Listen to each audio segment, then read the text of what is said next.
ស្វាគមន៍មកកាន់ការឲ្យតម្រុយឆ្នោតយួនលេខល្អច្បាស់របស់ Channel តម្រុយឆ្នោតយួនថ្ងៃនេះ Admin មានលេខល្អៗសម្រាប់ចែកជូនដល់ពុកម៉ែបងប្អូនយកទៅផ្សងសំណាងសម្រាប់ឆ្នោតយួនថ្ងៃទី24ខែឧសភាឆ្នាំ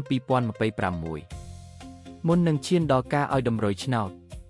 ខ្ញុំបាទសូមចិត្តពុកម៉ែបងប្អូនមេត្តាជួយ Like Subscribe Comment និងដាក់សញ្ញាកណ្ដឹងឲ្យ Admin ម្នាក់មួយផងដើម្បីជាការលើកទឹកចិត្តក៏ដូចជាដើម្បីតាមដានវីដេអូតម្រុយឆ្នោតថ្មីៗផងដែរឥឡូវកុំឲ្យខាតពេលយូរតោះយើងទៅតាមដានតម្រុយឆ្នោតយួនទាំងអស់គ្នាចំពោះឆ្នោតពីរលេខគឺមានលេខ42 61 84និង91សម្រាប់ ABCD សម្រាប់លេខអូសខ្ទង់គឺមាន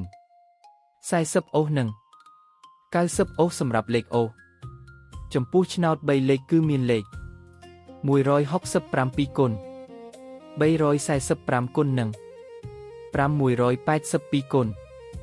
បាទឥឡូវនេះវីដេអូតម្រុយឆ្នោតរបស់ Admin គឺបានដល់ទីបញ្ចប់ហើយ